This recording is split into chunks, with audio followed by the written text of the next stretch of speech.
मैं फिर से हाजिर हूँ आपके साथ हमारा एक और वीडियो लेकर। ये हमारा जो टॉपिक चल रहा है क्लास 12 इंग्लिश का रिप्लाई वाला, उस रिप्लाई वाले टॉपिक के अंदर अब तक जो वीडियो अपलोड किए जा चुके हैं, कुल जो वीडियो है वो है 3 प्लस एक स्टार्टिंग वीडियो था, वो था इंट्रोडक्शन रिप्लाई का। तो कुल मिला के 4 वीडियोस अपलोड किए जा चुके हैं। आज हमारे रिप्लाई का 5th एंड लास्ट यानी कि 5वां और अंतिम वीडियो है जो इस टॉपिक का होगा। इसके बाद कल से हम एक नया टॉपिक शुरू करने जा रहे हैं। Topic will be decided next letter.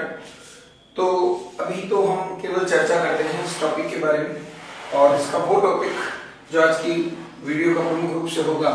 हमेशा की तरह सबसे पहले बता दूं कि इनविटेशन जब हमारे घर पे आते हैं तो हमारी एक नैतिक जिम्मेदारी बनती है कि हम अगले व्यक्ति को सूचना दें कि हम वहां उस प्रोग्राम में पहुंचेंगे या नहीं पहुंचेंगे। तो रिप्लाई का जो टॉपिक है उसमें आपने देखा था कि रिप्लाई जो है लोगों के अनुसार फॉर्मल है या वो लोग इनफॉर्मल है हमारे साथ, उनका वे ऑफ राइटिंग वैसा ही होगा। फॉर्मल लोगों को कहो चाहे इनफॉर्मल को कहो, जवाब सिर्फ यस या नो का ही होने वाला है। टोटल फॉर्मेट बताए थे हमने 4, उसमें से फर्स्ट और सेकंड जो फॉर्मेट बताया था वो एक नोट की तरह बताया था, जिसमें 4 से 5 लाइन के अंदर हम अगले को रिप्लाई लिखते हैं। रिप्लाई में क्या चीज लिखी जाती है, एक दिया जाता है थैंक्स और दूसरा दिया जाता है यस या नो। ये चीज हमने अपने वीडियो नंबर रिप्लाई के वीडियो नंबर 2 और 3 में पढ़ा था। फर्स्ट में हमने इंट्रोडक्शन पढ़ा था।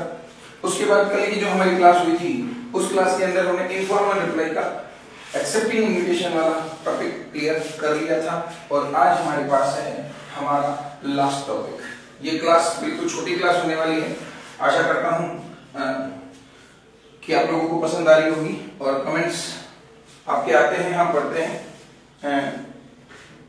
एक रिक्वेस्ट थी कि सर वीडियो छोटा बनाया जाए, तो मैं आपको बता दूं कि हम इतनी दूर से आते हैं और यहाँ पर अगर वीडियो फिर छोटे छोटे 10-10 मिनट के 20 मिनट के बनाने होते तो फिर यहाँ आने का कोई औचित्य नहीं रहता। कम से कम आने के बाद हम हमेशा कोशिश करते हैं कि ज्यादा लेंथी भी ना हो, पर अप्रोक्सीमेटली 25 to 30 मिनट्स का तो होना ही चाहिए, क्योंकि इससे छोटी क्लास के फिर आने जाने का भी मतलब नहीं निकलता। सो कम से कम इंग्लिश के लिए 20 से 25 मिनट या 25 से 30 मिनट मैक्सिमम, इतना तो हम दे ही सकते हैं। अगर हम इस हिसाब से देखें तो हमारे पास केवल 5 सब्जेक्ट हैं, और 30 मिनट इंटू अगर 5 किए जाए तो 2.5 आवर, और इतना सा समय आई थिंक 24 आवर्स में से अगर सिर्फ और सिर्फ 2.30 आवर्स निकाल रहे हो तो आई थिंक थोड़ा सा कम है। कम से कम 45 मिनट्स प्रत्येक सब्जेक्ट को देना ही चाहिए।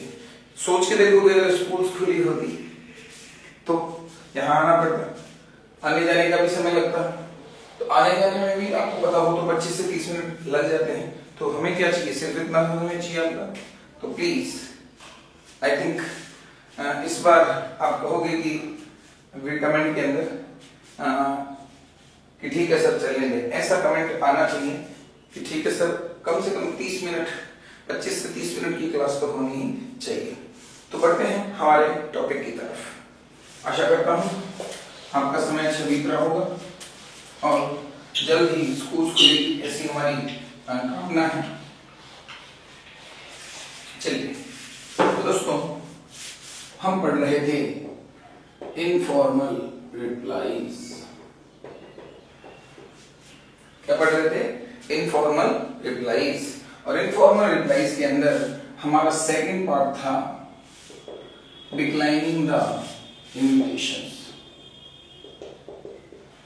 चलिए किस पर्सन में लिखा जाएगा, फर्स्ट एंड सेकंड पर्सन।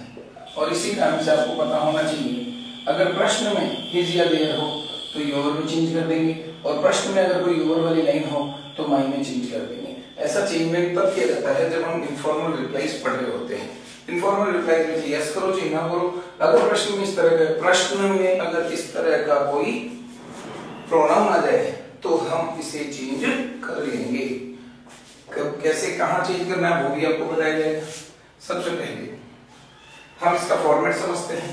तो जैसे कि आपने देखा था कि फॉर्मल में यस और नो दोनों एक जैसे हैं, सिर्फ नीचे वाली लाइन का फर्क है, उसी तरह इनफॉर्मल में भी यस और नो यानी एक्सेप्ट और डिक्लाइन में ज्यादा फर्क नहीं है, सिर्फ नीचे वाली लाइन का फर्क है, बाकी फॉर्मेट सेम है। तो फर्स्ट ऑफ ऑल हम लिखेंगे सेंडर्स एड्रेस। कल की क्लास में मैंने एक छोटा सा मॉक टेस्ट लिया था सिर्फ ये देखने के लिए, बाद में मैंने विचार चेंज कर लिया क्योंकि ऑनलाइन क्लास नहीं है और ये वीडियो जब तक अपलोड होगा काफी सारे बच्चे देख चुके होते हैं, तो यहाँ पर सिर्फ एक कह सकते हो उस टेस्ट के लिए मैंने लिखा था, बाद में उसे चेंज भी कर दिया था। First of all sender address, भेजने वाले का पता। फॉर एग्जांपल अगर मैं रिप्लाई कर रहा हूँ तो मेरा एड्रेस आएगा, मेरा नाम नहीं आएगा। यहाँ पर नाम हमेशा कहाँ लिखा जाता है? लेटर लिखने वाले का सबसे नीचे। उसके बाद में लिखी जाती है डेट, यहाँ हमें गैप छोड़ना है, डीएम लगा के हम रिसीवर्स नेम लिखते हैं, ठीक है, यानी कि हिंदी में कहें तो प्राप्तकर्ता का नाम। और अगर हमसे बड़े हैं उम्र में तो मैंने क्या कहा था संबंधित, लाइक अंकल को लिख रहे हैं तो डियर अंकल लिखना है। अगर मान लीजिए सुरेश अंकल का नाम है तो डियर सुरेश नहीं लिखेंगे, डियर अंकल लिखेंगे क्योंकि वो हमसे बड़े हैं। हाँ, बराबर उम्र में हो, सहपाठी हो, पड़ोसी हो तो हम उन्हें नामों से संबोधित कर सकते हैं। That's all. चलिए इसके बाद हमारे पास एक फॉर्मेट था, थैंक यू वेरी मच। सबसे पहले हमने क्या किया? धन्यवाद दिया। किस व्यक्ति को धन्यवाद देना है? हमने उस व्यक्ति को धन्यवाद दिया, thank you very much for your, जगह थोड़ी रख लेते हैं, for your kind invitation to attend. Attend के बाद हमने यहां से क्या किया?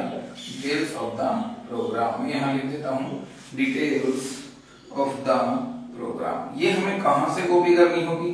From the question. और इफ कि क्वेश्चन में नहीं दिया हुआ है, सिर्फ प्रोग्राम का नाम दिया हुआ है, तो रिमेनिंग डिटेल्स हम आराम से इमेजिनरी डाटा की मदद से कंप्लीट कर सकते हैं। यहां पर आपको पता हो तो कल हमने देखा था, हमने एक लाइन लिखी थी, I have great pleasure in accepting the invitation. I have great pleasure in accepting the invitation, मगर इस बार ग्रेट प्लेजर नहीं है because we are declining the invitation. हमें बड़ी खुशी नहीं है, ऐसा नहीं कह सकते ना, हमें बड़ी खुशी हम नहीं है। नो, अभी कोरोना काल में तो ठीक ही, दूसरों को यही कहना है कि खुशी के साथ कहो कि हम नहीं आ रहे हैं, क्योंकि सोशल गैदरिंग पूरी तरह से बैन है अभी गवर्नमेंट के आदेशानुसार। तो चलिए, आई have great pleasure in accepting the invitation वाली लाइन में क्या करता हूं? हटा देता हूं। उसके बाद यहां मैंने क्या किया? कॉमा वाली, या फिर कंटिन्यू रखे तो ये लो, but I am sorry. But I am sorry का मतलब है मैं माफी हूं या मैं माफी चाहता हूं। यस, आई एम सॉरी का मतलब मैं माफी चाहता हूं, मैं क्षमा चाहता हूं। That I am sorry that, मैं माफी चाहता हूं कि, आप बात बता रहे हो कि मैं इस बात के लिए माफी चाहता हूं कि आई शैल नॉट बी, मैं नहीं हो पाऊंगा। क्या नहीं हो पाऊंगा? एबल, समर्थ, योग्य। किस काम के योग्य? I shall not be able to attend it due to this reason, इस कारण से मैं आपके इस कार्यक्रम में उपस्थित नहीं हो पाऊंगा। इज इट क्लियर ना? हमें यहाँ पे एक लाइन छोड़नी है, sincere thanks and best wishes हमने लिखा था, चाहो तो पूरा वो वापस लिख सकते हो, केवल बेस्ट विशेस लिखो तो बेस्ट विशेस लिख देना, दोनों तरफ लाइन छोड़े ताकि एक कहते हैं लेटर की तरह है तो बॉडी ऑफ द लेटर वाला पोर्शन अलग दिखे। ये आ गया आपका योर्स, और नीचे आपने अपना नाम लिखा और फिर उसके बाद में आपने क्या कर दिया?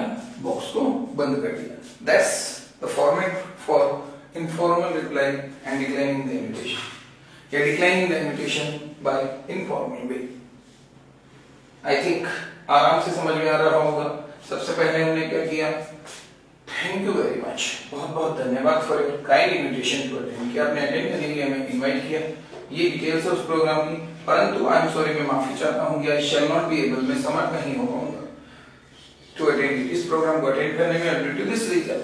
बेस्ट विशेस योर्स एंड नीचे now. Is it clear? I think पूरी तरह से समझ में आ ही रहा होगा, कोई दिक्कत वाली बात नहीं होगी।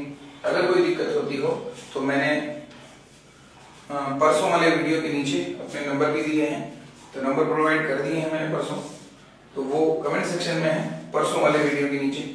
जो हमारा फॉर्मल तरीके से हमने डिक्लाइनिंग द इन्विटेशन सीखा था परसों वाले वीडियो के अंदर, तो वहां पर मैंने नंबर प्रोवाइड किए। अगर कोई भी क्वेरी हो तो प्लीज आप उसे मुझे पूछ सकते हो, कोई दिक्कत वाली बात नहीं है। बिकॉज एटीएम की तरह तो नहीं 24x7 नहीं, पर कम से कम ये मान सकते हो 18x7 6 घंटे तो नींद के लिए चाहिए, और स्वस्थ मनुष्य के लिए कम से कम 6 घंटे सोना जरूरी है स्वस्थ मनुष्य के लिए। बाकी 6 से ज्यादा सो तो भी कोई दिक्कत वाली बात नहीं है, लॉकडाउन का समय है, जितना सोओगे कम से कम घर पे टिके रहोगे। क्वेश्चन की बात करते हैं इस प्रश्न को समझने के लिए। तो देखिए, suppose you are Rahul of 16th Vinayak Nagar Nagaur. माना कि आप राहुल हो 16 विनायक नगर नागौर की। Your friend has invited you, आपके मित्र ने आपको इनवाइट किया है। किस चीज को इनवाइट किया? कोई भी प्रोग्राम रख देते हैं उसका। 1 सेकेंड।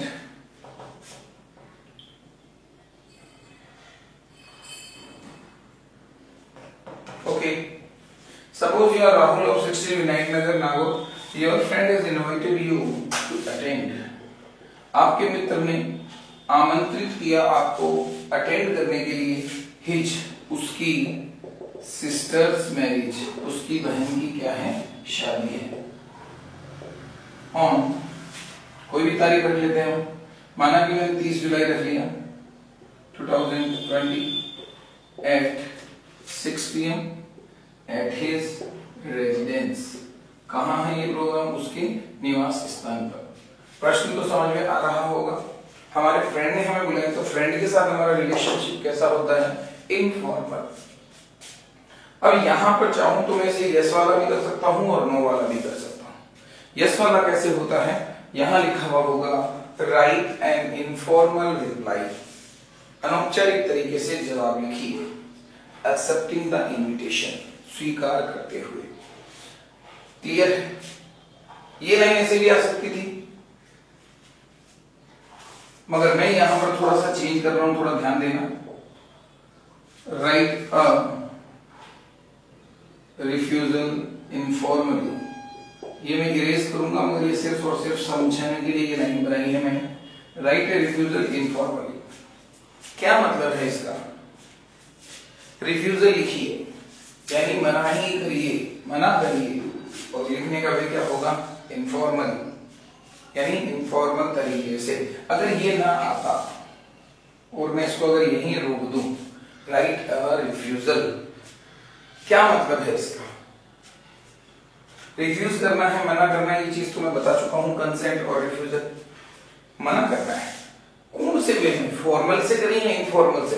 तो देखिए यहां पर लिखा हुआ है कि आपका फ्रेंड है इनवाइट करने वाला, तो किसी भी प्रकार का कंफ्यूजन नहीं रहना चाहिए। फ्रेंड है तो फ्रेंड को वे ऑफ राइटिंग जो होगा वो कैसा होगा? इनफॉर्मल होगा। तो इज इट क्लियर? मगर अभी हम सिंपल सवाल करते हैं। Right an informal reply declining the invitation on account of your son's birthday party on the same date। सवाल को आराम से समझिए। यहां पर देखिए मैंने एक वर्ड लिखा है ड्यू टू। ड्यू टू का अर्थ है के कारण से, और क्या कारण से वो यहां लिखा हुआ है। इस प्रश्न के अंदर देखिए मैंने एक वर्ड लिखा है ऑन अकाउंट ऑफ। इस फ्रेज का मतलब है यही जो ड्यू टू का मतलब है, यानी कि के कारण से। और किस कारण से प्रश्न में लिखा हुआ है कि आपके बेटे का बर्थडे पार्टी है, जन्मदिन की पार्टी है और उसी तारीख को है, शायद इस कारण से आप उस रिप्लाई जो लिख रहे हो उसको कैसा वे दे रहे हो, डिक्लाइनिंग वाला। कहां से काम की चीज होगी हमारे, देखिए ये जो लाइन खींच रहा हूं मैं, इससे ऊपर वाला मैटर हमारे को काम में लेना है और यहां लिखना है। नीचे वाले में सिर्फ इतना लिखा है कि इनफॉर्मल जवाब देना है, मना करना है और क्या कारण है, कारण भी प्रश्न में दिया हुआ है। आई थिंक इतना क्लियर हो चुका है।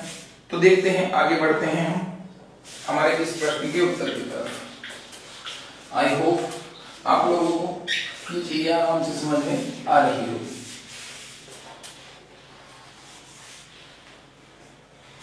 पूरा इरेज कर देते हैं, दोबारा बना लेंगे, कोई दिक्कत वाली बात नहीं है। तो सबसे पहले आपका नाम आएगा या नहीं आएगा, हमेशा ध्यान रखना। रिप्लाई या लेटर लिखने वाले व्यक्ति का नाम हमेशा कहाँ आता है, लेटर की तरफ जब भी कुछ लिखा जाता है तो लिखने वाले का नाम हमेशा एट द बॉटम, यानी नीचे ही नीचे सिर्फ आपका एड्रेस आएगा, सेंडर एड्रेस। आपका नाम क्या है, राहुल, ये हमारा नाम है, माना कि हम राहुल है, ऑफ को छोड़ दें, 16 विनायक नगर नागौर ये हमारा एड्रेस है। तो सबसे पहले लिखने वाले व्यक्ति यानी सेंडर का क्या आ जाएगा, एड्रेस विनायक नगर। गांव का नाम आ रहा है नागौर, तो इस चीज का ध्यान रखें, बिल्कुल सटीक होना चाहिए, एक के नीचे एन आना चाहिए, बिल्कुल इंप्रेशन अच्छा रहना चाहिए। डेट की बात करते हैं, 30 जुलाई को प्रोग्राम है, माना आज तारीख कितनी होगी, आज शायद 18 और 19 हो चुकी है, 18 ऑफ जुलाई। मैंने यहां लिखा जुलाई 18, 2020। आई थिंक किसी को दिक्कत नहीं है, इसमें समझ में आ रहा होगा। इसके बाद हमने लिखा डियर, यहां लिखा है your friend has invited you, आपके मित्र ने आपको बुलाया है। मित्र का नाम क्या है पता नहीं है। अगर होता, कल वाले प्रश्न को अगर देखोगे आप रिवाइंड करके, तब आपने देखा था वहां पर मैंने नाम लिखा था फ्रेंड का, यहां मैंने कोई फ्रेंड का नाम नहीं लिखा है, यहां पर हमने केवल क्या लिख दिया, डियर फ्रेंड। सबसे पहले धन्यवाद दो, तो thank you very much for your kind invitation to attend, for your kind invitation to attend। Attend के बाद हम प्रोग्राम की डिटेल्स निकालेंगे, कहां से निकालेंगे, सवाल। चलिए, तो ये रहा to attend.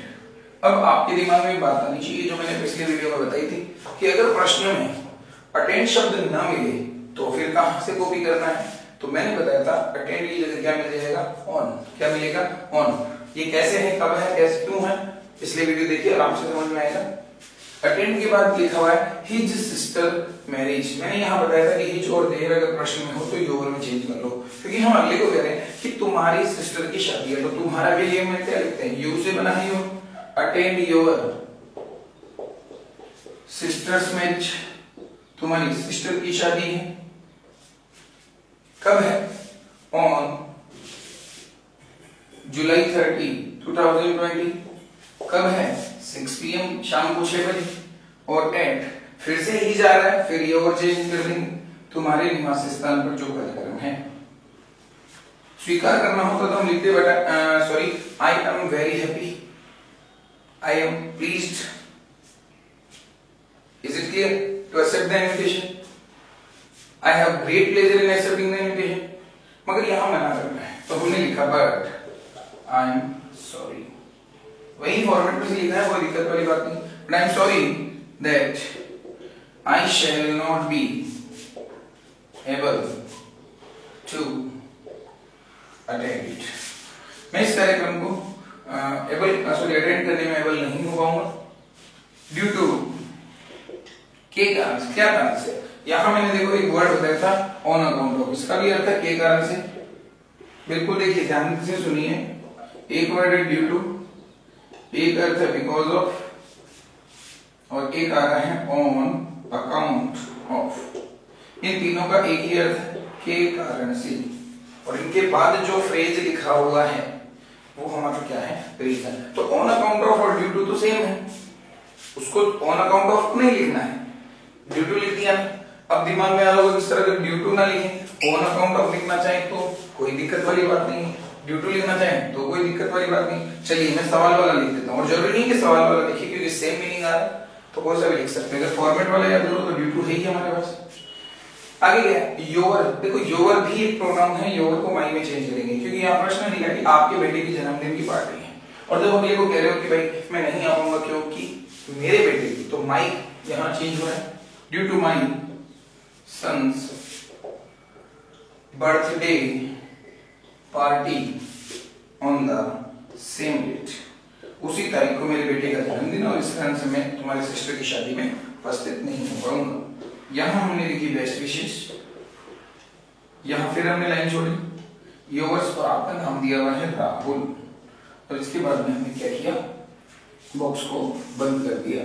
That's answer for this question. I think इतना आप लोगों को समझ में आ रहा होगा और किसी प्रकार की इसमें कोई दिक्कत नहीं होगी। तीनों वर्ड्स का सेम मीनिंग है, due to, because of and और अकाउंट ऑफ। फाइन का सिमिलर मीनिंग है, दैट्स इट, के कारण से। ये था आपका एक प्रश्न और ये था आंसर। नाउ ये हमारा जो क्लास है वो आज यहीं समाप्त होती है। बिल्कुल छोटी सी थी, आई थिंक 15 मिनट की हो सकती है, 15 से 20 मिनट की हमारी ये क्लास थी। नाउ आप लोगों के लिए ये एक रिक्वेस्ट है कि अगर आप लोगों के दिमाग में किसी भी प्रकार का प्रश्न है या आपको एक ऐसा कोई प्रश्न जो अब तक के टॉपिक्स में से आप यहाँ बोर्ड पर हल करवाना चाहें तो कमेंट में, आपको थोड़ा सा समय लगेगा पर थोड़ा बहुत तो समय खराब करना ही होगा। खराब नहीं हो, एक्चुअली समय अच्छा हो रहा है, तो आप उस क्वेश्चन की स्नैप फोटो खींचकर भी अपलोड कर सकते हो कमेंट सेक्शन के अंदर। मुझे डायरेक्ट भी आप, मैंने नंबर प्रोवाइड किए हैं तो उसमें आप डायरेक्ट मुझे व्हाट्सएप कर सकते हो। किसी भी वे में आपको क्वेश्चन हम तक पहुंचाएं, हम आपको बोर्ड पर क्वेश्चन करके देंगे। इन 3 टॉपिक्स में से 3 टॉपिक कौन कौन से हो चुके हैं आज की क्लास तक। फर्स्ट टॉपिक था एडवर्टाइजमेंट, विज्ञापन वाला, हमने 7 कैटेगरी उसमें पढ़ी थी। सेकंड हमने नोटिस पढ़े थे, नोटिस में भी काफी अच्छे अच्छे नोटिस हमने पढ़े थे, 7-8 नोटिस है जो बहुत ही इंपॉर्टेंट है वो हमने पढ़े थे। और उसके बाद में हमारा जो क्वेश्चन अभी हल किया हमने वो था टॉपिक इसका रिप्लाईज वाला, invitations and reply, invitations and reply. आशा करता हूं आपको हमारे 5 वीडियो में, टोटल वीडियो कितने हैं इस टॉपिक के 5, इन 5 वीडियो में बहुत ही आनंद आया होगा। और फिर भी अगर कोई प्रश्न वगैरह रह गया हो तो प्लीज आप हमें कमेंट या किसी भी माध्यम से पहुंचाएं, आपका क्वेश्चन हल किया जाएगा। तब तक के लिए have a good day, thanks.